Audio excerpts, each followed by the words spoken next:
Hello, friends. We have an actually pretty super exciting update for old school RuneScape. I mean, I haven't done this quest yet for Friendly Isles, but they're buffing the Basilisks to make them a little harder, and they're getting rid of the safe spot in the room, which apparently they were too easy to kill, and people were getting the best in slot.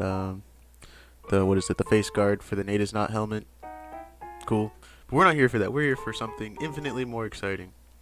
We're finally getting the what do they call, I forget what they called it in the QA session, but we're finally getting a look at what the old school RuneScape leagues are called, and it's old school RuneScape Twisted League, which is going to be the first one. And we're just going to go over this really quick because this is one of the first times I've been like, not one of the first times, but this is, I actually was like, holy shit, this is like really cool. They're taking ideas from the community and making it a game mode, and that's just genius. You know how they're called snowflake accounts, the weird off-ball Iron Man, Ultimate Iron Man, Hardcore Iron Man accounts that are usually region locked. Well, they're making that a game mode essentially. You're an Iron Man, you're region locked to Kebos and Karend, and that alone was enough for me to be like, okay. And there's gonna be like some sort of ranking.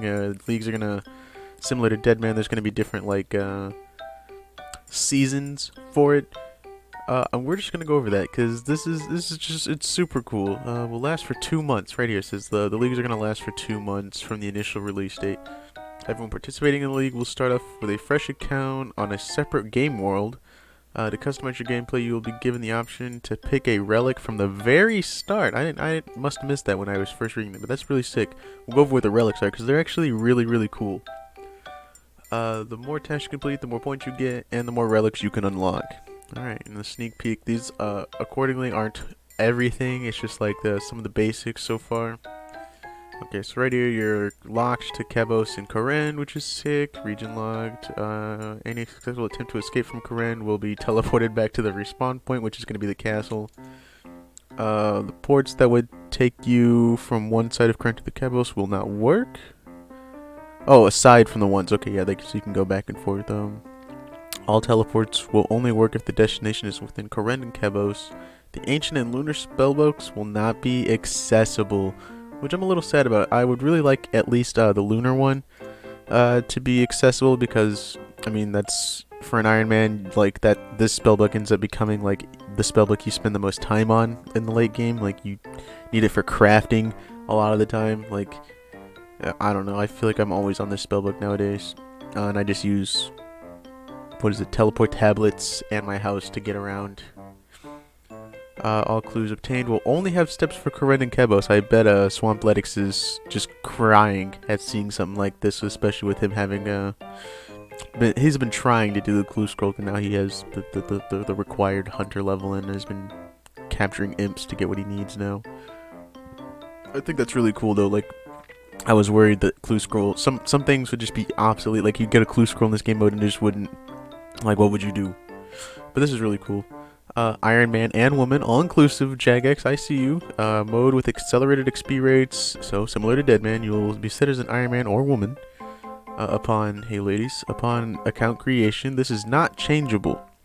No trading, standard play here. Shops will have increased supplies and accelerated restock rates to accommodate the number of Iron Man and Women players on Karend and Kebos. There will be accelerated XP rates throughout the entire league. Acceptable things here. This is cool. I mean, it's sad that, you know, Shopscape is a thing for us Iron Man, but this is still extremely helpful. I want to spend a lot of time around Karend, and maybe I'll make a separate video around Karend and Kebos talking about, you know, hey, look out for this place. This is going to be a heavily camped area, or that this is just going to be a super helpful area. Sand crabs. Good fucking luck getting a sand crab location now. You will start out with a fresh account with basic stats besides the following to allow for the ability to do barbarian fishing and train herblore. Okay, so you have level 1 at every stat except level 3 herblore and level 15 agility to do, well, herblore, and to do the barbarian fishing, which is cool. Like that's good. Very wise, very wise. In order to be able to obtain and wield certain items or level specific skills, you will need the following quests. You will have you will have the following quests unlocked. Okay, Druidic Ritual, Dragon Slayer. Why is Dragon Slayer unlocked? And Rune Mysteries. You can start Slayer from level 5 combat by speaking to Konar. She is a new. She has a new specific task for the Twisted League. Her task will no longer have area restrictions, but will still reward Brimstone keys. Slayer's obviously going to play a huge part in this, and I'm glad they reworked it in a way that allows for this to still happen. That's really good. Okay, so now we're going to go over the tasks. There's not all of them aren't here, according to this. Tasks are collections. So, okay, I'll go over tasks what they are, because it's pretty important for the rest of this video here. Tasks are a collection of goals and achievements which can be completed in the league. These tasks can be for various activities such as skilling, obtaining drops, and killing monsters, completing quests, or even playing minigames. Completion of a task will reward a number of league points which can be used to unlock relics and overall rewards. Points received for completing each task will be subject to balancing, but will be based on the tier of the task. Tasks will range from easy to master tier, where easy tasks are considered simple and master tasks are considered extremely difficult achievements. Below is a list of some Twisted League tasks you can expect to see. So this is not all of them. This is a pretty good general idea of what they've come up with so far, and I'm sure there will be a little bit of back and forth with the community on what's going to be in here, what's too silly, what's too easy, etc. They're really cool about doing stuff like that. Some of the skilling tasks, an easy one example of an easy skilling task would be stealing a Galanova fruit top, which is like the fruit stalls. Any Iron Man is completely familiar with this. Oh, excuse me. Medium. Enter the woodcutting guild. It's not too bad. Hard. Cast resurrect crops. Whoa. Elite. Check the health of a redwood tree. Excuse me? That's an elite? Okay. And a master would be obtaining a skilling pet. Okay. PVM task. Easy. Complete a jelly task. Simple enough. Medium. 1 Scotizo kill. Okay. Hard. Equip the Dragon Warhammer. Okay. Elite. Complete 250 Chambers of Zarek runs. Oh, dude. Raids. Oh, I completely forgot about raids being in this. This is going to be super sick. And metamorphize the omelet. The omelet. That's pretty sick. I mean, I like that, man, we're still going to be able to raid in this. Although, over the course of 2 months. I wonder what the accelerated XP rates are going to be, because it's going to be pretty rough to get into raids in just 2 months, you know? Easy, complete the Client of Kourend quest, especially with all of us being Iron Man, oh my god. Complete the Client of Kourend quest, it's one of the most basic quests on Kourend. Medium, complete the In Search of Knowledge mini quest, which I think is the library quest, right? Hard, plant 100 bologna seeds. Elite, Kourend and Kevos Elite Diary tasks. Okay. Maybe that means all of them are completing all of it. I imagine it's probably a good mixture of both. And Master, 200 or 2,277 total level. Woof! That's a toughie. That's a big old toughie. Though of course I'm examining this from outside of the accelerated XP rates, but I still feel like, man, you gotta be grinding to get something like that.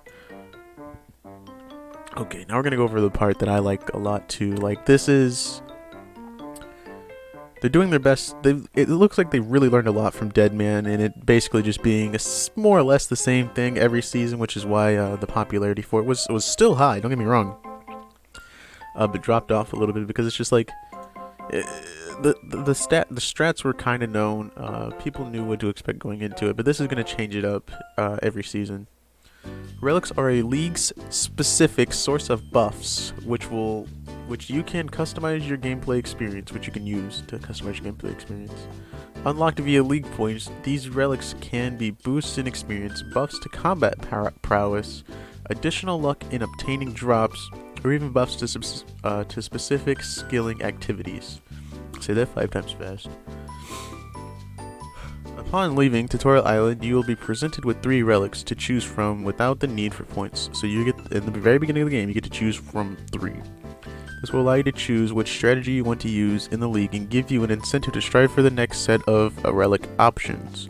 You can unlock more relic options. These buffs become more powerful as you unlock more relic. Okay, so they kind of level up with you. That's cool. Below is a list of the first 3 relics you will choose from when entering Karen and Cabos. Okay, so we get to look at the first 3 here. The Abyssal Accumulator, Endless Endurance, and Dark Altar Devotion, and I guess they level up as we go. Huh. Okay, so the Abyssal Accumulator, you have 80% of your ammunition and runes. Whoa! That's huge. Endless Endurance, your run energy drain rate is reduced to 0, and and your prayer drain is half the speed. So this is just the obvious one you go with, like run energy, unlimited run energy. That is ridiculous. I don't think this. If this stays, that I don't know. We'll see. That seems really good. However, the next one is pretty gross too. I was kind of eyeballing it as I was reading over this one. The Dark Altar Devotion one. Bones dropped by creatures are automatically buried. Okay. And award 4 times the experience. So normal bones, what are like 5? So it's 20 now. And then big bones are, I think, 15. So 60. And sold heads now drop at 2 times the rate. Or no, they drop 2 at a time. Whoa! I mean, this one's good. Prayer is going to be extremely important in this, of course, but is it better than having your drain rate reduced to 0 and your prayer points drain at half the speed? I don't think so, guys. I don't think so. I think this is just the one you go with if this is how this is going to be. At least this is giving like a... Dude, look, what else can you buff from this?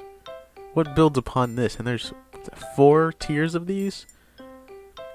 It's pretty ridiculous. At least from what I'm understanding. Like, or maybe it's just more options instead of just these initial 3. What in the world? Okay, let's look at the rewards. Some of the rewards are pretty ridiculous too. Rewards will be tiered to ensure players that do participate are rewarded for the efforts that put into the league. These unique rewards will be obtainable by placing in the following tiers. Bronze, you get a little bit. Iron, you get top 80% players, so that's everyone essentially. Steel 60, Mithril 40, Adamant 20, Rune 5%, and Dragon, the big boys, 1%. Rewards gained will fall under 2 categories: League to League and Main Game. So there's a good reason for you to play this game, because not only are you being rewarded for your next league, you're also being rewarded in-game with something pretty sick. League-to-league rewards. These rewards will not be pulled as they only affect league-specific worlds. They will be a way to show off how you did in the previous leagues. Weird.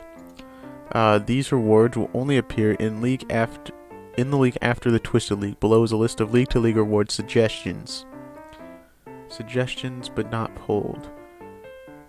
Listen, I actually sometimes really want Jagex to just throw stuff in the game. Like, they're the game designers. They likely know like what to do all the time. I trust them when it comes down to making the game. Like, at least in concept, these guys tend to know what to put into the game. Like, we wanted raids, but they mostly designed like the bosses and such. Like, and they're pretty sick. A lot of the bosses lately have just been incredible, and so that's why I kind of trust them for this not to be pulled, at least. But I'm sure they'll still take feedback. League-to-league pets. Any insured pets in the previous league will carry over to the next one. That's cool. You will still lose your pet if you die with it in the league world, but Proboscis will temporarily set up a shop in Korend and Kevos so you can insure and reclaim your pet league-to-league pet for free. Hey, nice. League right-click icons. A unique symbol representing the tier you placed in the end of the previous league will appear when a player right-clicks you. I wonder if they'll have unique like chat things too, like Iron Man, the little helmet. League rank worlds, Mithril, Adamant, and Rune specific league worlds will be accessible based on the tier you ranked in. That's weird. So, if you ranked in a higher tier such as Dragon, you can use all of the ranked worlds. Similarly, if you ranked in Adamant tier, you can access the Adamant and Mithril ranked worlds. Both Adamant and Mithril. Okay, so that's cool. League... Oh, I don't want you to see that. Yeah, that's so cool. League armor sets. Based on how you placed in the league, you will be rewarded with an armor set that can be used in the next one. This armor set will be a basic starter set of armor and weapons with varying stats that can assist in the early gameplay of the following league. Your league points will transfer to the main game. Oh yeah, this is the main game rewards. Your league points will transfer to the main game as currency to spend in the league reward shop. These rewards will be pulled as they carry over to the main game. As we want rewards to be accessible to all participants, we will determine the cost of these rewards once we can predict how many points players will finish with. All main game rewards will be cosmetic and tradable unless otherwise stated. The list of rewards to be pulled is below. Cosmetic Twisted League outfit. Dude, even the base one, like what is this, Bloodborne type shit? I like this. I'm a big dork for stuff like this. This is Fashionscape 101. And then you get like what is it? I mean, this is cool too. But I actually only really want tier 2. Like this is so cool. You look at fucking Sephiroth. This is Sephiroth right here. You are literally throwing a black cape. Wait, he doesn't have a cape.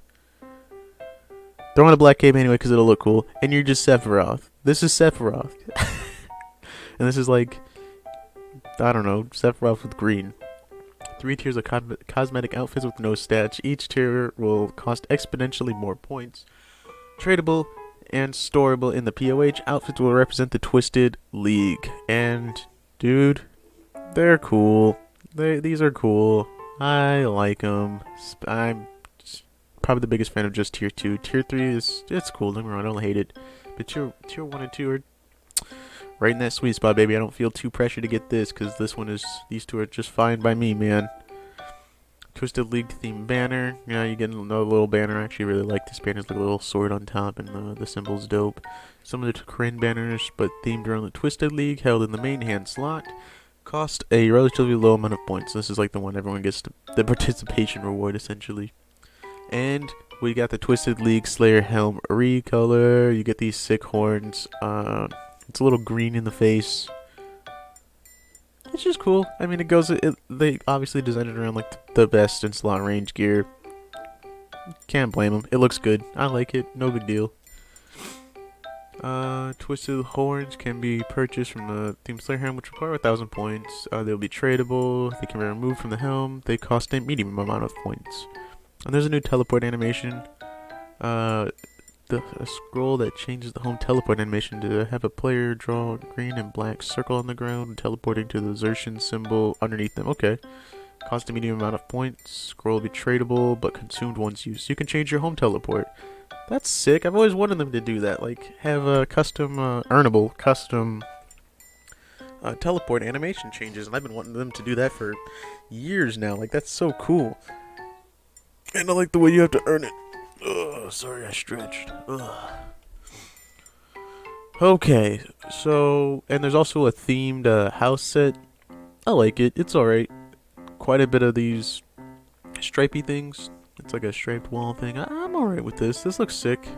I like it. I think I like the spooky house decor they did for, 2 years ago for the Halloween event more than this, but it's still cool. No big deal. The scroll once taken to an estate agent will unlock the ability to change your theme. Okay. And there's an ancestral ornament kit. Whoa! For all you like hardcore players out there, this is for you. And it just has like a little more green instead of blue. A little more gray, maybe too. I think it changed it a little bit more. I'm not super familiar with the way ancestral looks. I know this is what it looks like, but I'm not sure exactly everything that changed. I know there's more blue than this green though, which I like. I like it a lot. Jagex, you really did good here. It's called cost a high amount of points. And there's trophies, so I'm guessing maybe in your POH. Yeah, right there, storeable in the POH. Oh, it's wieldable too. A wieldable trophy that represents which tier you placed in. Holy cow. The dragon one looks super sick. Oh, look, it looks like a classic red dragon. Nice. I like that. A big fan. Bronze looking Norky. Silver, what is this?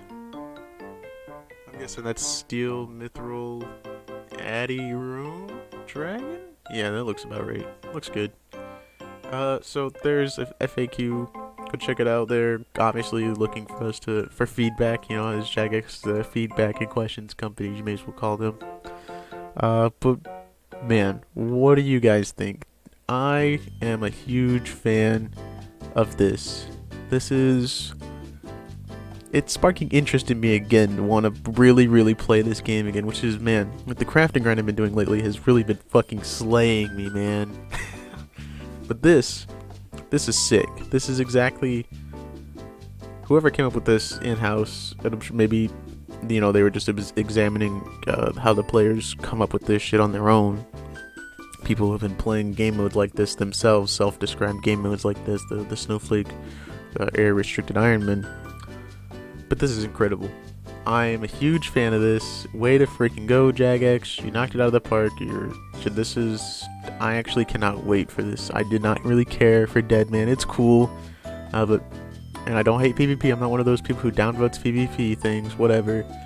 I actually tend to upvote them because I know I want those players, within reason, I want those players to also, you know, have content in this game that they enjoy. But this is great. This is exactly what I want in RuneScape as like an alternative way to play the game while I'm playing the game. I wonder if I'll be able to play 2 accounts at once, or I'll have to have 2 members accounts. If that's the case, I'm a little sad, but whatever, man. I'm happy with this. They did it. They done did it. I'm really excited about this. Tell me what you think in the comments below. But I'm gonna end the video here. Follow my Facebook page, link is in the description. I do all kinds of art over there. Subscribe, like, share the video, downvote it twice. Yeah, I think that's it. Have a good day, guys.